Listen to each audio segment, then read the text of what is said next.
I should have indeed. Now to our feature story for tonight. When Liam Haven went to war, he knew it'd be dangerous, but in Iraq, a split-second event changed his life forever. We got told we were going out on patrol, and I phoned up Mum and Dad, as I usually did, and said, yep, I'll talk to you in a couple of days. We'd done the job we came in to do, we'd picked up the boys. And we've got maybe a couple of 100 metres down the road. It's like a split-second thing. We're driving along, turned around a little bit of a corner. And an IED exploded in front of us. Yeah, just the unluckiness, that's where we got hit. I couldn't feel what was going on with my eyes or my neck or my lips. There's no chance in the world I was going to see it. Like, it was dark. They placed it in a good spot. And it was when my mate checked me that I realised that I wasn't right.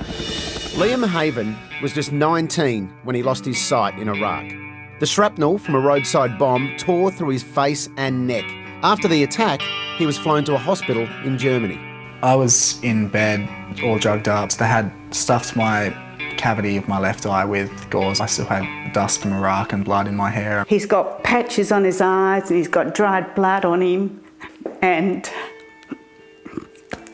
he says, "Mum, is that you?" And she started crying, and I said to her, "It's okay, Mum, I'm fine." All I could think was, Jesus, I'm the mother, I'm supposed to be saying that, and he's saying it to me. So...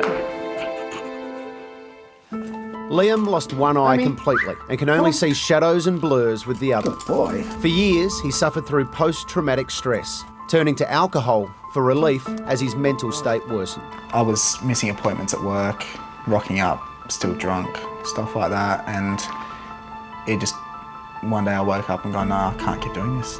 It was like a bottle of bourbon a night type thing. It was disgusting. What was the turning point? I went and checked myself into a detox clinic, did the 14-day detox thing. Now it's to the point where I can just go and have a drink with a few mates and I'm fine. Liam has turned his life around. Instead of dwelling on what he lost, Liam thinks of that day in Iraq as the time he escaped death. He's definitely struggled with it, but then he's a pretty tough bloke and he's come through pretty good and doing some amazing things. That's what he's like, you know, he's just gets out there and does whatever it is that he wants to do, and if you tell him that you cannot do this, he'll do it. His sister Jasmine helps him with the everyday things that he can't do anymore. It's one of them too. High gain or low gain? High gain. When I was going away to Iraq, I was a young 19-year-old, like 18-year-old, and she was just a little tacker. Yeah. So of course I was the big brother that picked on her. But now that we're both all grown up, we get along really, really well. Since coming home, Liam has thrown himself into music, playing one of the 27 guitars he owns for hours every day.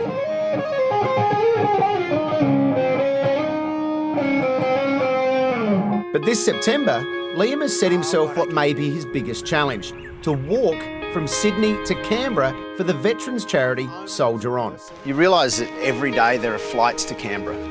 Yeah. You could catch a bus there, you could get a train. I'm 6'2". Do you know how small those seats are?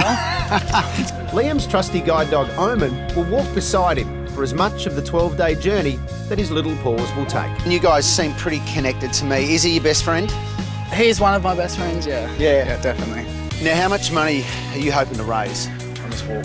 I'm aiming for $1 million.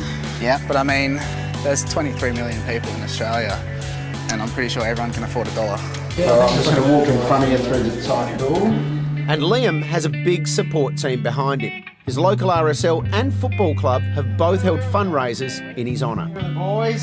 Liam is much loved in his local community, and everyone knows that he'll continue to achieve great things. I think anyone that meets Liam, loves Liam, and then they hear him play, and then they're in love.